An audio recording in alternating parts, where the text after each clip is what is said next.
I trap, trap, trap, trap, trap. Yeah, keep going now. I trap, trap, trap, trap, trap. Yes, Lord. I trap, trap, trap, trap, trap. Yeah. You already know what's going on, man. Trap. California shit. You know what's going on in here, man. Big shit going on. Big shit, man. Big shit. Boy, Don Stockton up in here, man. Treyfo in the fucking bill. Man, I ain't even introducing myself today, man. Man. We got way more important people than us. Something super legendary going on, man. Yeah, facts. You know what I'm saying? Hey, all right, before we get started, I do want to say this, though. Because last year we were saying next year we just going up. You know what I'm saying? Right. We doing nothing but Right. but big artists, big people that we want to talk Right, to this right. year, you know what I'm saying? And we started this year off 2023 perfect. going on, You know what I'm saying? This right. is our biggest guest that we had. Yes, sir. You want to throw anything else in there before I introduce him? I ain't got nothing to say. Let's go introduce him, man. We got Let's introduce Freeway, the legendary, the real Rick Ross up in the building, man. Let's go, man. How you doing, man? What's up? Oh man, I'm good. You know, Yes, sir. working hard. Of course, man. I see you every day out here, man. You know what I'm saying? Putting on your stamp on the communities out here, man, which is a beautiful thing. So, Nah, definitely. Yeah, you got to do it like that when you know, when everybody trying to keep you out. You know, when the powers that be try to keep you out, you got to go hard. You know, you can't sit around and let them push you out. Nah, Yeah. hell no. I kind of wanted to start with that too. Speaking on the beings trying to keep you out and stuff like that. Do you feel like that's been happening like since you got out? Like everybody's trying to like keep you out. So like people they took your name, they taking your story. Yeah, you know, when I don't know, it's kind of funny, you know, when you're an outsider, you know, you kind of outside of the industry, you're outside thinker. You know, the establishment don't really care for people who think like me, you know, people who want to own their own shit, who want to get paid for what they do, and feel like they want to own their property, you know. Yeah. The industry is so full of people who, you know, all they want is a gold chain, a pair of tennis shoes, a car, you know, and they happy, you know. But when you start thinking about, you know, owning shit, you know, holding your masters and all that kind of shit, you know. Yeah, it's tricky. I mean, we done seen it with too many people, you know. Right, The great exactly. ones, Prince, you know, Michael Jackson, they went through it, Mm-hmm. you know, when it was time to own their own shit and take over their career and benefit off of what they create, you know, this machine that runs everything, you know, didn't really agree with it. Yeah. Do you feel like can that change? Because that's been the problem for so long. You know what I'm saying? Well, it got to change in order for black people to really have a future in this country. You know, if we don't make a stand for too long, you know, they've been controlling all our properties. You know, they used to wouldn't let us have our own names. You know, they renamed us.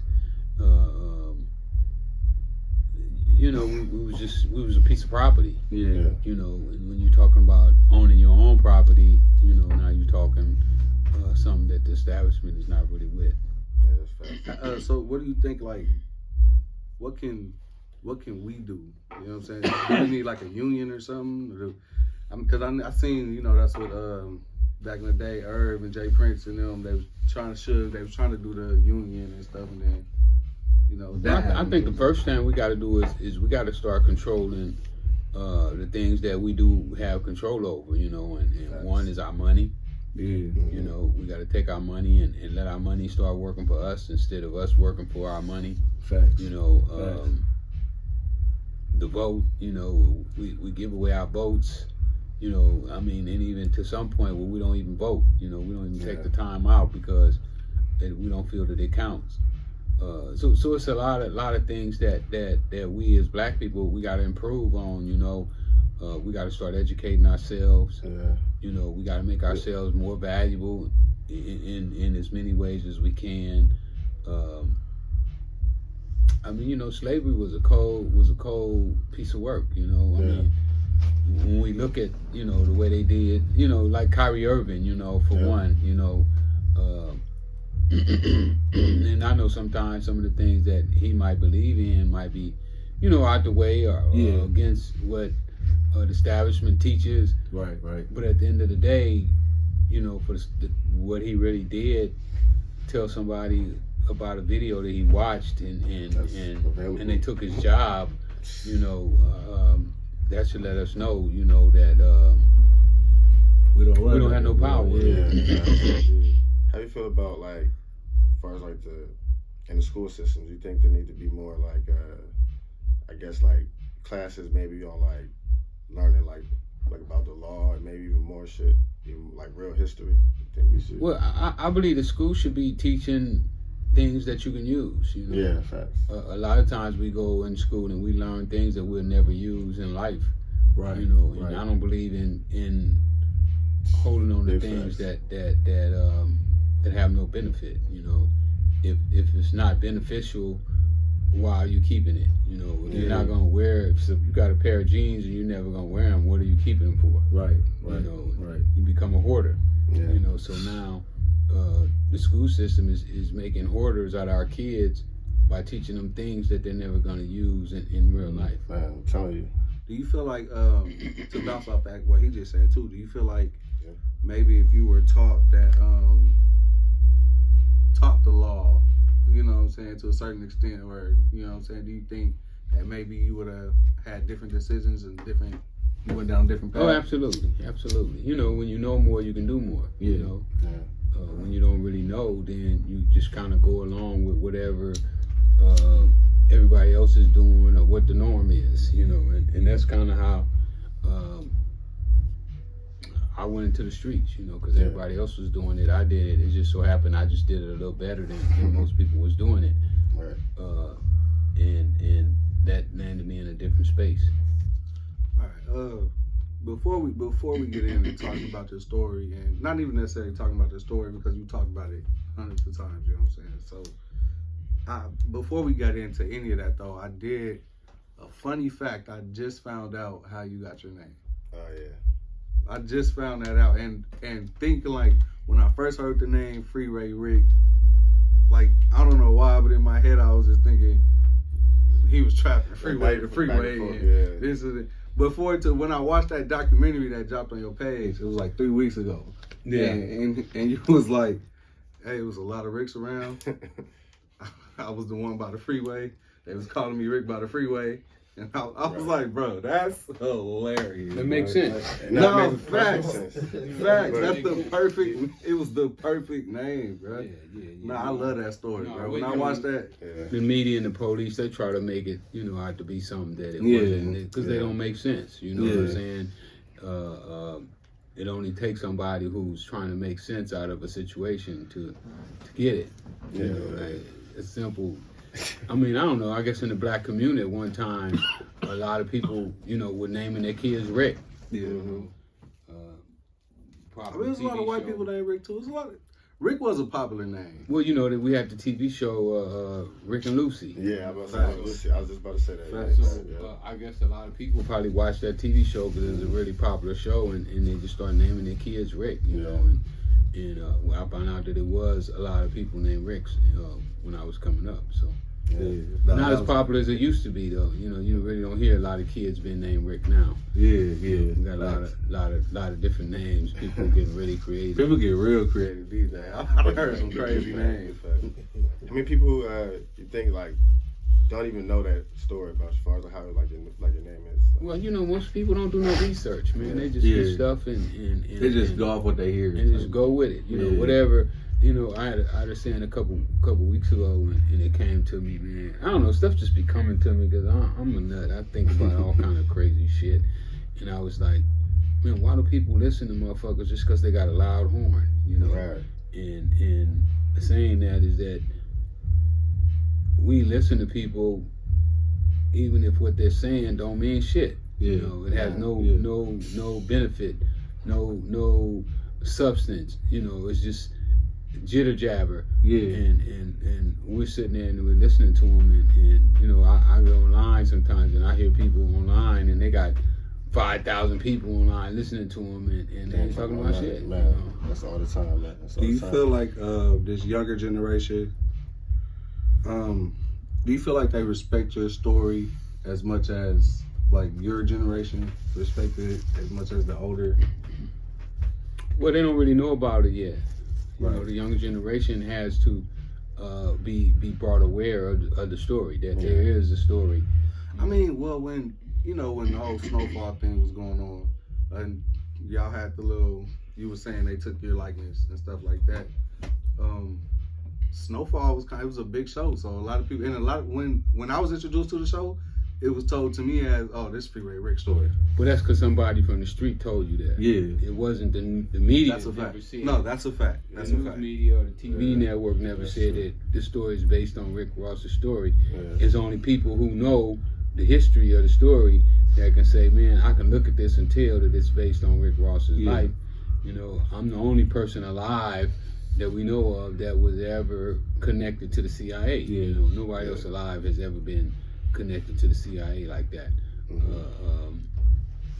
And you know, my story did a whole lot of different things at first. You know, my story was the first time that blacks ever went to the internet in droves. You know, well, the internet was still brand new.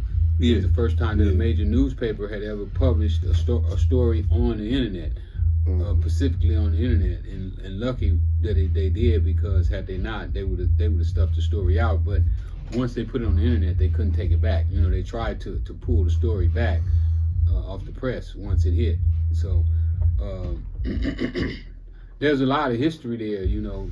But like I said, if people don't do their research, then they'll never know what took place.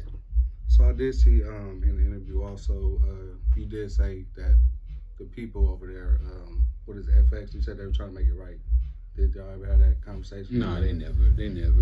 I talked to some of the producers, and they were talking about doing a show with me, but nah, they never did nothing. Yeah. You know, they don't want to make it right. They don't care. You know, they like, you know, just another end. You know, we do what we want to do. That's crazy. I mean, but you're still working on your own, right?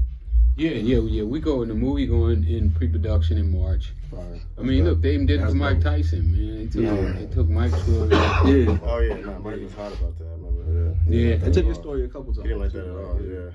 Yeah. So you know, they don't really have no, you know, they're not prejudiced when it comes down to taking your shit and using it for their advantage, getting some money off of it. They don't care. You know, you can be the world champ, the greatest singer ever, you know, the king of pop, you know, the crack boy on the block. You know, they just take your shit and use it. You know, and you know, and you have to deal with the consequences. And, you know, sometimes, you know, when you sue those big companies, you know, you sue them and they got long pockets where they don't care. So whatever, you know, they got returns. Yeah, it's like, yeah. When I sued the rapper, last, I think, you know what I'm saying? when I sued the rapper, they have 15 attorneys in court. You know? Yeah. Wow. Yeah. You know, I remember you saying that. How do you fight that? You know, So they covering every angle. So you know, it's just so much when you actually, you know, dealing with these situations that you know, you got to be strong. Yeah. You know what I found most interesting about your story was the fact that it was your story was like the biggest part. Not that you said the CIA was bringing the drugs and the guns and stuff in. You know what I'm saying? It wasn't about corruption or nothing like that. It was about you. And I found that interesting. My story to me is about me. You know, the CIA just found their way into my life. You know, some kind of way. You know.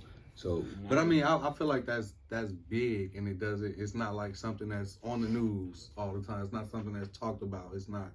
You wouldn't know that part. They don't speak about that part. Well, you know, I mean, if you really peel my life open, you know, and really go inside of it, it's some fascinating shit has happened. And even to myself, you know, I look at my life and I've done some fascinating shit. You know, I went from being totally illiterate to reading 300 books, you know, getting a life sentence without the possibility of parole and finding my way out, you know, getting the RICO Act, you know, and still on the streets to talk about it. Yeah. You know, I mean, those are some fascinating things, you know, to start with $125 and make $3 million in one day, you know. Right. That's some amazing shit. That's amazing. You know? Yeah, facts. And I never really, when you're doing it, you don't really think about, what you're doing. You Two know, in the moment for the and I wasn't, I wasn't thinking long term or anything like that there. But no, that ain't nothing, man. Like I said, that was before I read 300 books. Yeah. This new shit that I'm doing right now, with this new me who have all that experience, who been through that, who went to court and beat those cases, now I'm on a whole nother level. So this stuff that I'm putting together right now is gonna fuck them. They thought they was fucked up with that. They thought that taking $125 and making $3 million a day was amazing. When I got out of jail, I had $200 in my pocket. My mom was losing her house. I've seen that. We wound up losing the house. Went homeless for a little while. Technically, not totally homeless when I'm sleeping on the street or nothing like that, but the apartment I was staying in, I didn't fill out the application to get in there. I wasn't really technically supposed to be in there. The owner didn't know I was in there, so in all actuality, that's a phase of being homelessness. Yeah, facts. And to fight my way back from that into now being ready to shoot one of the movies who probably my movie gonna break the box office. I've already did the work. No matter what happened to me right now, and the movie is gonna do crazy numbers. You got your cast already down? Or? No, we haven't started casting yet. We just hired the director. They wanted to hire a director first, for scheduling. You want to have a good director, so we was talking about this too, because I don't want to forget now, because we was talking about this. Who do you think? Who would, like, if you was to cast yourself, who, like, your perfect person in the perfect world? I think Childish Gambino would really kill it. Oh yeah, actor-wise. I think that he would. With Childish Gambino, my story is $1 billion story. That's cold. Yeah, I think that's $1 billion story. That's cold. And for what we're gonna put the movie together for, the movie is just gonna money is just gonna probably flow in. Yeah, it's gonna be what they call a cash cow. Right. So when you look at all that, you be like, wow. And then I'm getting ready to sign my first artist right now. In the process of doing that. Are you ready to name your artist yet, or no? Cause I see you didn't want to. People take this stuff, so you didn't want to name the artist. No, I'm gonna wait till we get the contract done. The lawyer is sure. going over contracts. Yeah, but understood. I can tell you this here. I was just on the phone with my man Rockstar yesterday. We were leaving. What was I leaving? Oh, I was leaving a meeting with Brian Kennedy. And Rock was like, "Oh man, I got you, OG. I don't give a fuck what nobody do. Don't nobody help you.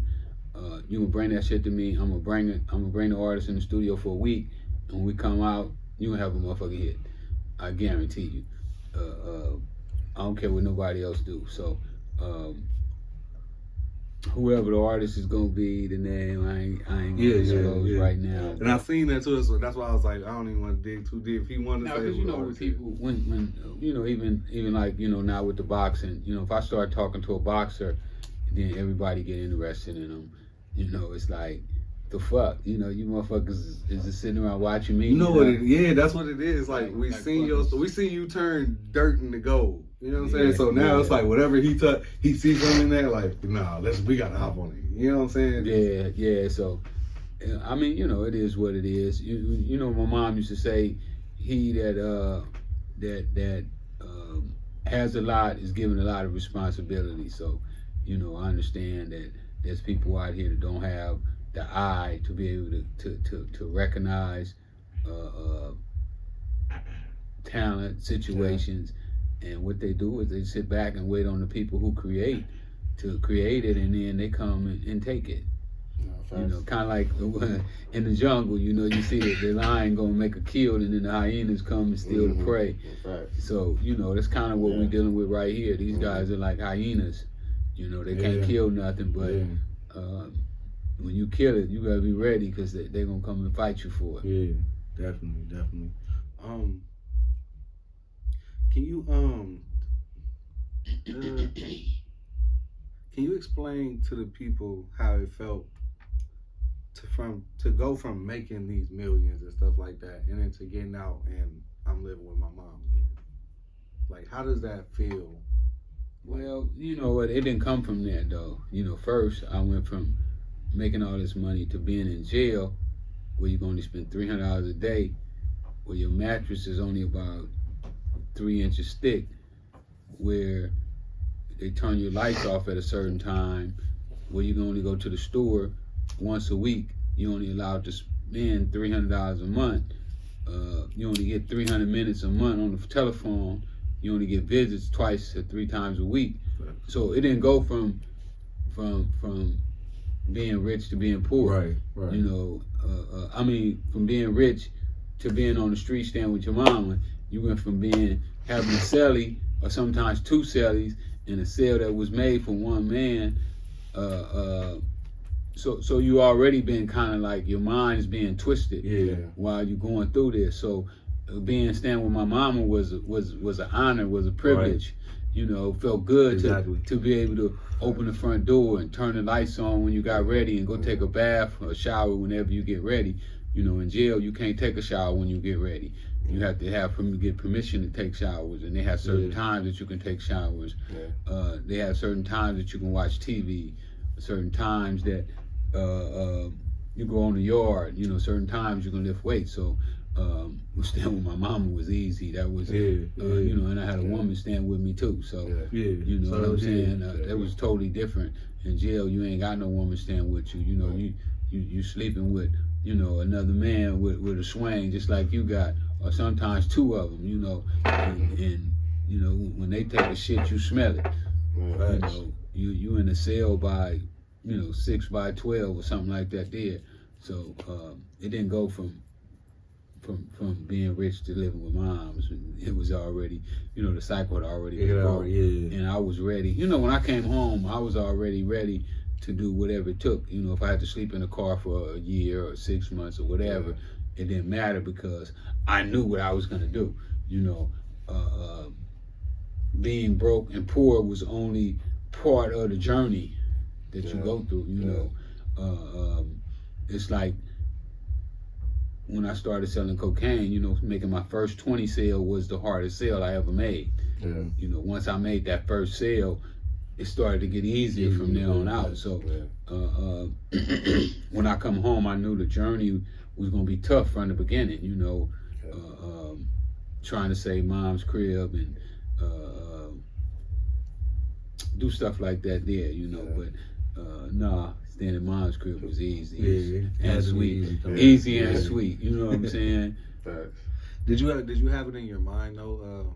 Because I know earlier in this conversation you were saying you wasn't really thinking, and that you were, you know, living in the moment. Like, you know what I'm saying? So did you ever have in your mind though that I could go to jail? Or I could die? Yeah. I knew I could go to jail. I'd even, you know, and what really hit me is when I got to jail and I started questioning myself, you know, because my first few weeks I was in solitary confinement. They didn't let me around nobody else. I stayed by myself the whole time. And while you're there, you're thinking about all the things that you do, you know, and I could remember literally laying in the bed with my girl asking her what she gonna run for when I go to jail. So here I am already thinking about going to jail, but I never even been arrested. But I understood that the things that I was doing could put me in jail, and I was totally willing and willing to sacrifice myself to have the things that I felt would not only benefit me but benefit my family. Right. That's crazy. Would you I had a question about like the label and like the music tip. Would you be down to like, I guess like collab with like maybe local, like, or I wouldn't say local, but like smaller labels, like black owned labels to kind of come together? Absolutely. I love collaborations. You know, I think that's that's really power. I call them mastermind group. Yeah. You know, if you can put together a mastermind group, you know, 2 minds is better than 1, and 10 is better than 2, and you know, 30 is better than 10, and 100 is better than 30. So I'm totally with collaboration, especially if it's people who really want to get down. Matter of fact, we're doing a record right now. We're doing a Increase the Peace a record right now as we speak. We got right now, I think we got about 30 guys on here, and we also you know, we still got room if there's some other people that want to get on. Let me give our Don Juan number. Don Juan is the music supervisor, so they can call in. He might get mad about me giving his number out. Deal with it, Don Juan. Definitely people tap in. Yeah, you let him deal with that part. Hey. My God. Your Don Juan number is 816 835 9952. For sure. 816-835-9952. So hit Don Juan up if you want to submit some music to get on that track. What's up? What's up, man? Oh man, you know, overworked and underpaid. That's right. Trying to get a raise. You know that boy B-Mac in the building, man. Back in the building. You know what I'm saying? Yeah, not facts. So yeah, all right. So is there like a date when you got some music coming out, or Well, we working on that right now. I think Don Juan is starting to mix it up. But like I said, we still got room. This record is gonna be crazy. It's gonna do some numbers too. I really feel, because what we've been getting is like hot dudes from different states. Yeah. So each one of them states, you know, it's gonna rock and roll in all them states, because you know the guys are good. We have some talent on there. You know, Freeway dropped something on there for us. It's funny. It's funny. I know my man Jay Worthy gonna drop something on there. Cassidy is dropping something on there. So that's dope. but we want new artists though. Really, I just let them on, because you know they actually be on there, so you can't tell you can't tell them nah. You know what I'm saying? Because I really wanted it to do it with new artists. You know. To get them some exposure and hear their opinion about all of the killing that we got going on, you know. I mean, man, it was like for a couple weeks, you know, it's like every week a new rapper getting killed or something, you know. It got to be like, wow, what's going on, you know. That's a fact. Is it a curse to be a rapper or something? So, you know. That was definitely a conversation for a minute.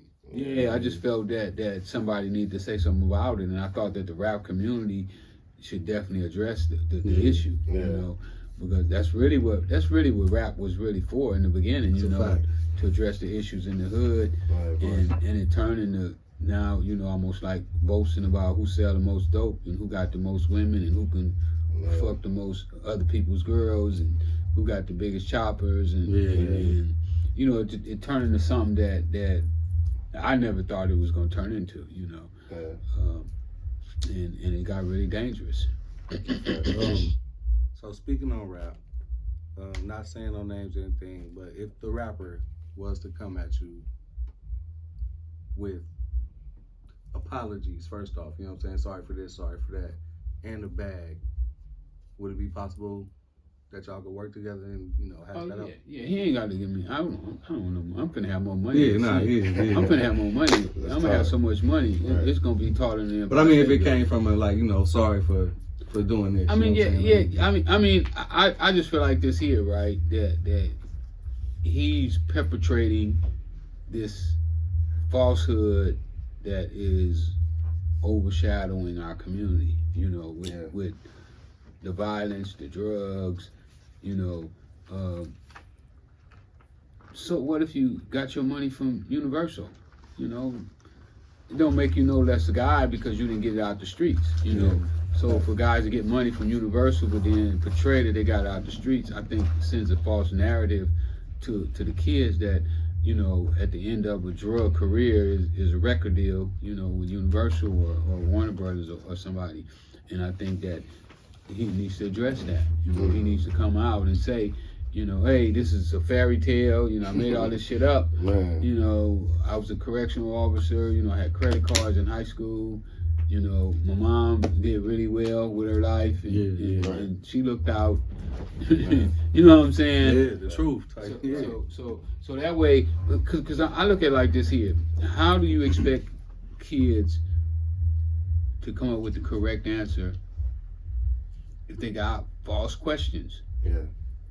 You know, you got an answer that you looking for, but you're giving the wrong numbers as the question. You know, and then they gotta use that to try to figure out what you want. It's impossible. So I believe that we have to start. That's why my movie is gonna be so important, because my movie is gonna lay it out like, motherfucker, I was a square. Yeah. You know, I played tennis when I started selling drugs. Had never drunk a beer, never smoked a joint. You know, never carried a gun. Well, yeah, I had carried a gun. You know, when I was, because we used to go to Texas, so you know, my cousins used to let us shoot the guns in the woods and stuff like that there. But I'm saying, for us out here in these streets, you know, I wasn't none of that. You know, I didn't want to be no gangster. At one time, I wanted to be a Crip when I was like 12 years old. But when I got to be 18 years old, I looked at it like, shit, if I'm a Crip, I can't sell dope to the Bloods, and I can't low ride with the, you know, with this gang over here. So I wanted to be able to go wherever I wanted to go with whoever I wanted to go with, and I didn't want to eliminate myself. So I just believe that for anybody to continue to perpetrate those things is fucked up. To be straight up, it's some fucked up shit. You know, like right now, we're putting together a ceasefire. You know, we going around the hoods is talking. You know, the shot callers. Maybe not the shot callers. Maybe they're not shot callers. I probably shouldn't even call them shot callers. But you know, real dudes. You know, real dudes who was in the streets, but then really wanted to get out of the streets. You know, we can't understand, like, how were you out the streets and you go back to the streets with that bullshit? You know, why you didn't create some jobs for the homies? You know, instead of you know, going to the streets and buying dope and guns. You know, so. We trying to put that together right now. Young brother out of Denver Lane, named Rio, just got out of the pen, and he brought it to me. You know, like, man, why don't we get together? Initially started with the Lanes and the Hoover Crips. You know, they've been fighting since I was in elementary school. So he was like, man, we want to make peace with them dudes. We don't want war. You know, we want peace. And it just started escalating, you know, once the word got out and more people got in, and then Coach Ward, Cornell Ward, we hollered at him, and he started wanting to coordinate it, and it started to take on a life of its own, you know. That's fine. That's what's up. And hopefully we can get the news coverage and people involved that could really make a difference, you know. Definitely. So on the way here, man, the number one thing everybody wanted us to talk about and ask was about the whole YSL case, the RICO and everything. How do you feel about, first off, how do you feel about the whole Gunner situation? Everybody's calling him a snitch and stuff like that. Do you feel like that's valid to be on his name like that, or? I don't really know. I ain't really, you know, I don't really have the facts. You know, and I really don't like making opinions from facts, you know, I mean, without facts. But, you know, I've been in court, you know, and we know that if you come in there with 10 guys, 2 or 3 gonna tell. So, you know, might be your brother, might be, you know, moms might get told on, you know, it's just the way it is. And they got an uphill battle, you know. He got an uphill battle. You know, I know that people are arguing about them using rap lyrics against him in court, but I'm surprised they haven't been doing it. You know, could you imagine me having a tape that I was in the studio bragging about selling drugs and having guns? You know what I'm saying? Of course they would use that tape in court, because really what the jury's job is. And that's because I read a lot of law books, you know. I read over 300 books business books, but I read more law books than I read business books. I spent more time reading law books than I did business books because my life was on the line. It was predicated on me getting out of prison to be able to interpret the law. And I can tell you that I saw cases where if me and you was talking, even in my case, I can use my case as an example, where my informant recorded us talking and we never mentioned dope. We only said things and the stuff. Yeah. And he broke that down to the jury and told them what that was, what that conversation was about. Now the jury can listen to his testimony and they don't have to believe him. You know, they don't have to believe that what he's saying is true. But now if they do believe that what he's saying is true, then they can take that as a fact. And they can convict me on those grounds. So when you look at these lyrics that these guys are saying, they're really putting their life in the hand of somebody else to have to interpret those lyrics and decide was it truth or false. Big facts. Big facts. And then they don't put that on the tape, you know, like, oh, this is all fake, you know, fake news.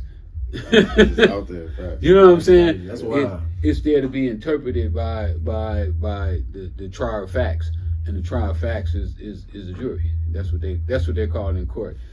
Trier of facts. That just popped in my head. I did so much law that I done forgot a lot of that stuff. I don't want to look at another law book, you know.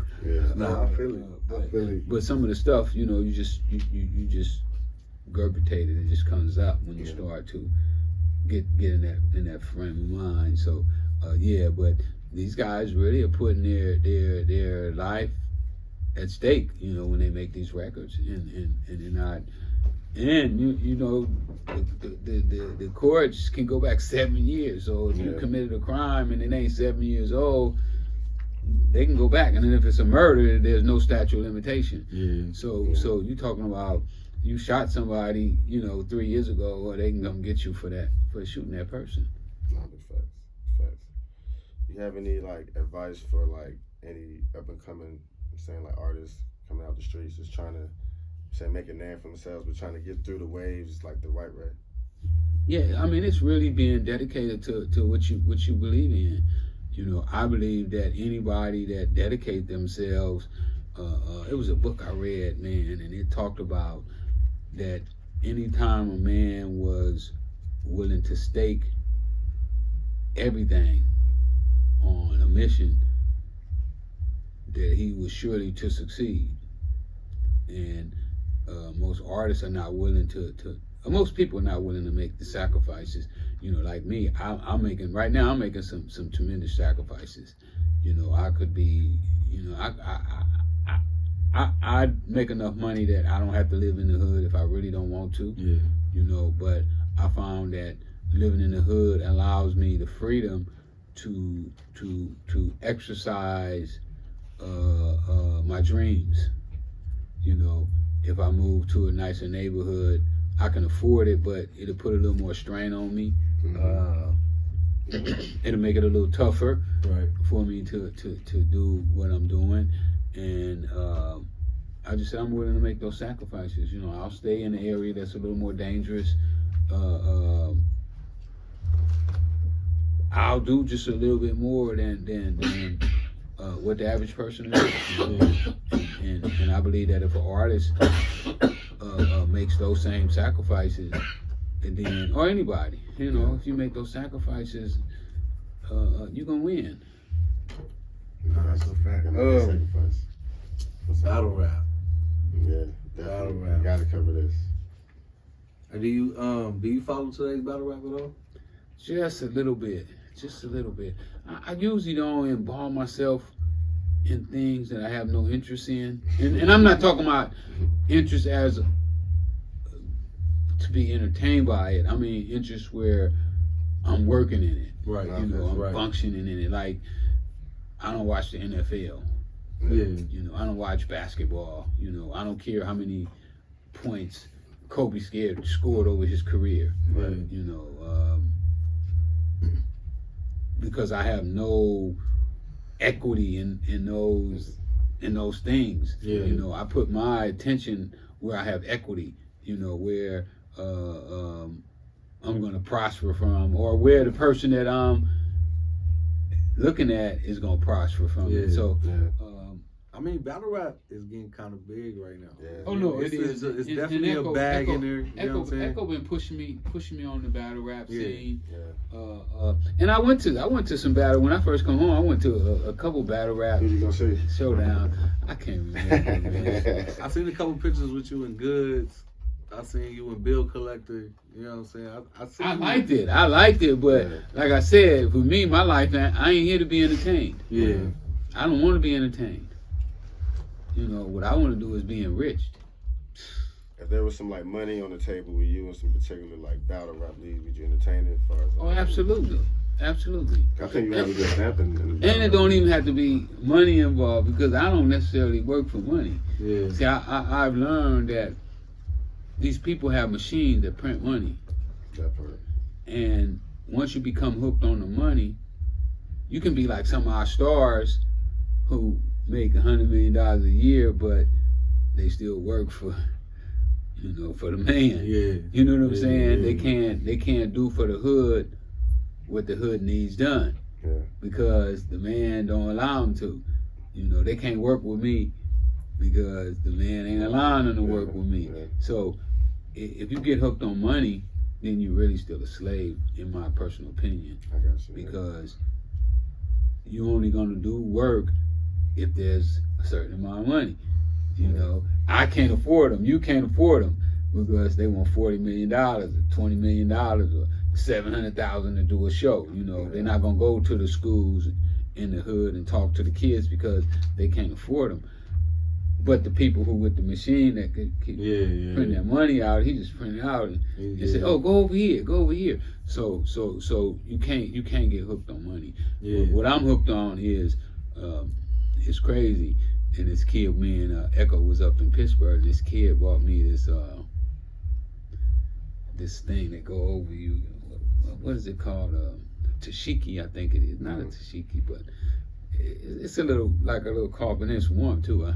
I put it on a couple of days ago. It was cold, and I just threw it on, and I was like, damn, this thing kind of warm. And he used one of my quotes on the back about, as long as somebody is mentioning your name, you're still alive. So I'm more amped to be working on keeping my name alive than being rich with cash. You know, so so that's what I work for. You know, I don't really work for cash, for money, because I don't want to be controlled by the machine. You know, the machine makes the money. Nah, that's fair. And if you work for the, you know, if you work for the money, then you're working for the machine. Yeah. So like I see like on your Instagram, you been like state to state, like doing different work with communities and shit. Like, where did that come from? Was that something that you just Yeah, man, I came up with a plan when I was in jail. Yeah. You know, I was like, these street motherfuckers, they gonna support me. Yeah. They love me. I love them, they love me. You know, we've been together for a long time. I never crossed them, and the real ones never crossed me. Yeah. So I'd already made up my mind that that's where I was gonna go. I was gonna go to them, you know, and look for help. At first I thought when I first got home that, you know, maybe some of the football players or boxers or some of those guys would recognize. You know, I thought Floyd Mayweather had recognized me. You know, he had picked me up and rode me around in some brand new cars and, you know, shot his video and whatnot. But he didn't really recognize me. You know, I was. It's crazy today. I was riding down the street and you know, there's people that sell my books for me on the street. Right. This young brother out of Oakland, he FaceTimed me today, and he had this dude who wrote my book, who read my book. I mean, this dude was talking about putting my book in the lane as the Bible. He was like, man, the principles of this book is like sick. He was like, everybody need to read this book, you know. And I was like, wow. Because I never looked at it like that. You know what I'm saying? The Bible been here for, you know, and millions and millions and hundreds of millions of people read it. Yeah. And he was saying that the principles in my book kind of reflect on the same thing, but he was saying that my book was more real, was more today, more relevant for what's going on right now in the world. So, you know, when people were putting you in that kind of light, and this wasn't no dumb brother, this was the brother was an engineer, you know what I'm saying? He was on his way overseas to do some work. So, you know, when you start hearing people like that talking, you're like, wow. Because I really wrote the book for street dudes, you know what I'm saying? Because I felt it was the principles that we used in the street, and it was some principles that I thought could help us. Alright, you know we gotta get into it, Tom. What's that? You know what it's time to get into, man. What's that, man? Talk to me. We gotta do the Mount Rushmore. Alright, but look, it's gonna be different. I wanna do this one different. We usually do music, you know, and shit like that, but can you give me your top 4 most influential black people In my life? in your life? Wow. I would have to say Muhammad Ali. Okay, fine. That's fine. Would be That's one. fine. Louis Farrakhan. Shout out to Minister. Still understand. Yeah, Minister Farrakhan. Wow, who else would I say?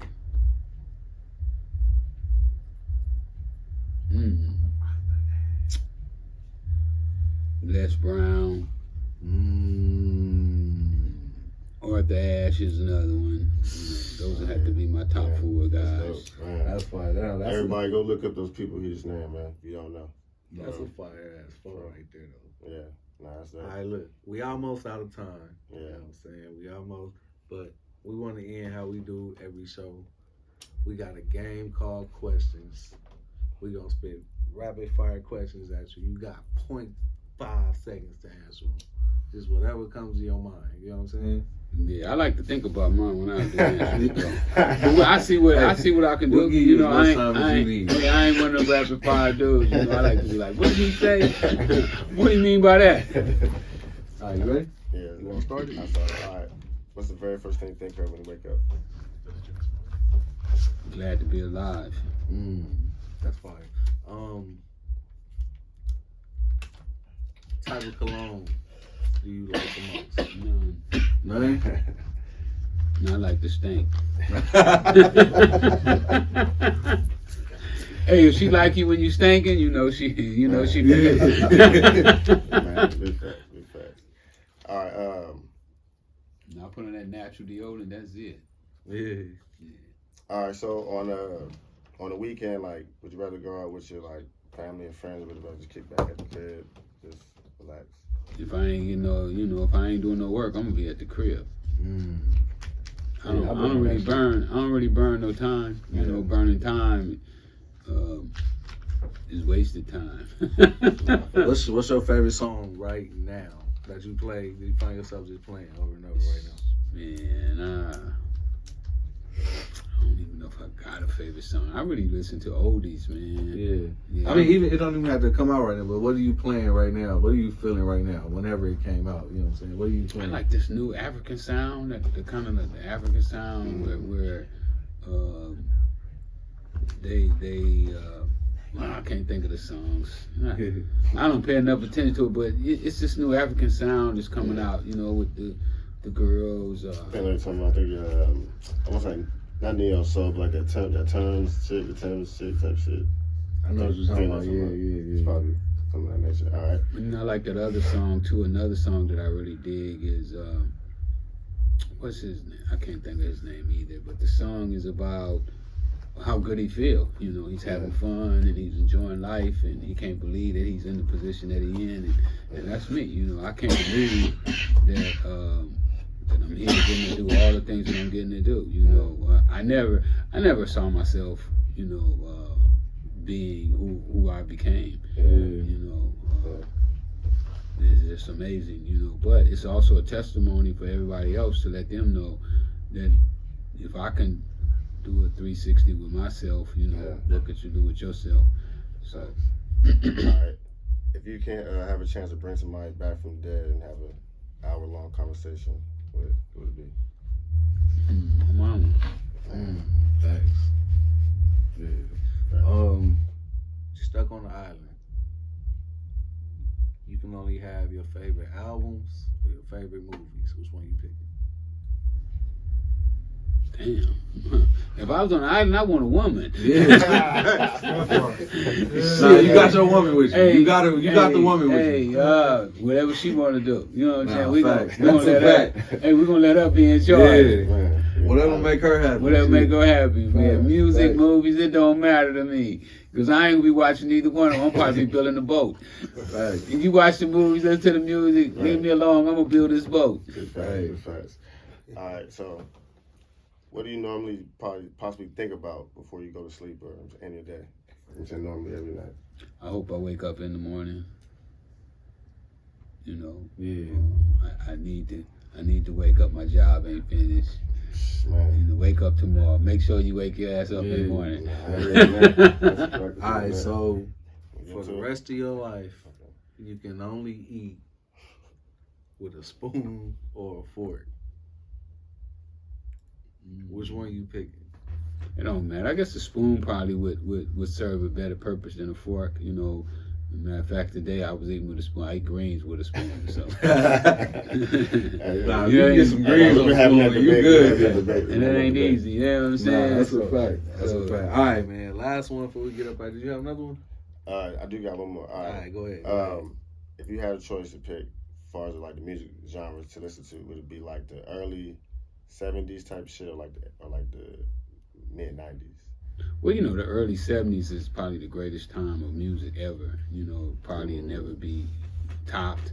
You know, some of those songs have been sampled thousands and They thousands. still of been times. sampled today. Yeah. So that was the greatest era of music, you know, and I'm fortunate that I lived through it. You know what I'm saying? That's You right. know, I remember the Rick James, the Michael Jacksons, the Temptations, the OJs, Man. the Stylistics. You know, I mean, it was just like Jeffrey Osborne, you know, Lou Ross. You know, I was listening to Lou Ross the other night, and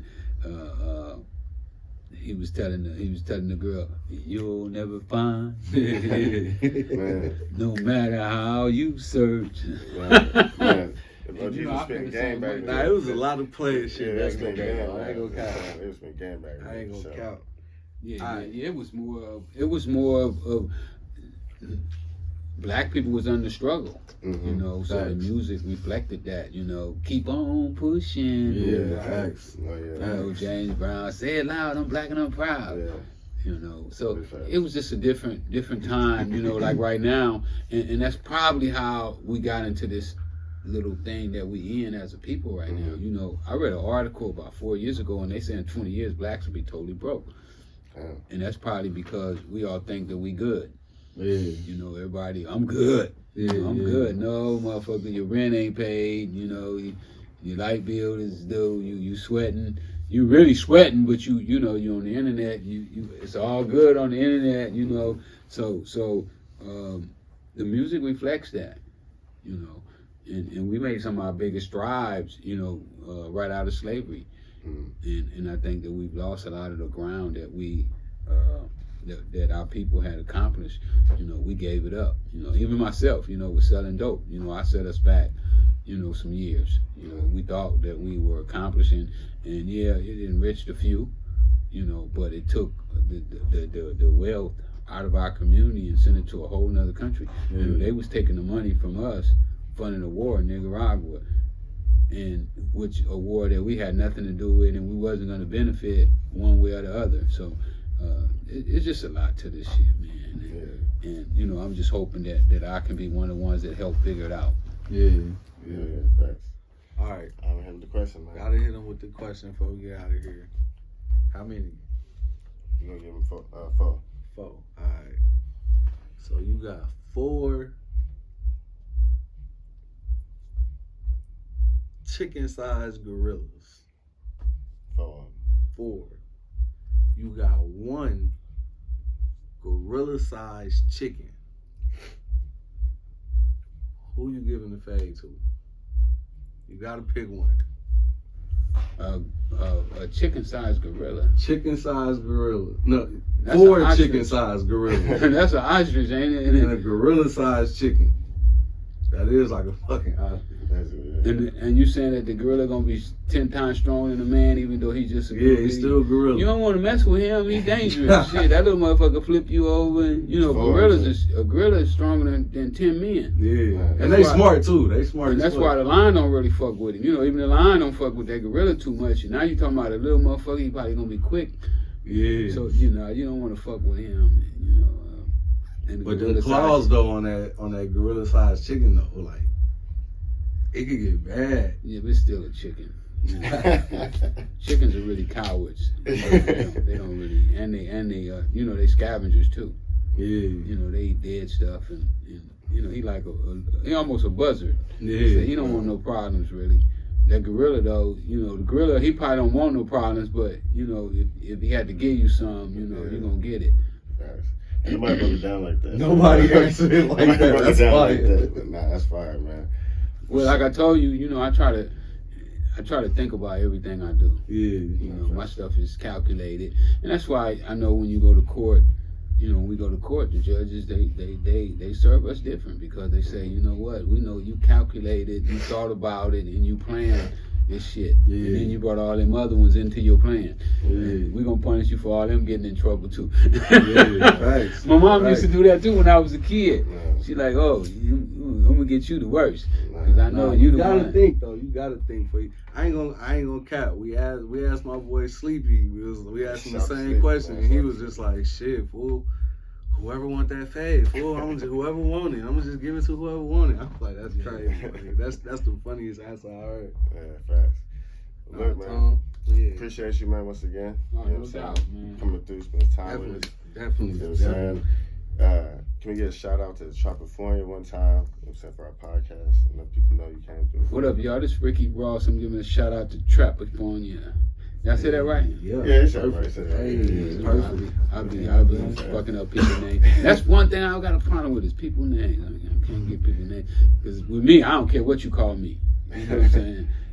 I ain't got to be Rick Ross. I ain't got to be Freeway, Rick. You know, just call me. Yeah, I get it, man. Thanks. Yo, business been. Hey, we gonna end it on that shit, man. 4 fingers. We out. Let's get it. Trap, trap, trap, trap, trap. Keep going now. I trap, trap, trap, trap, trap.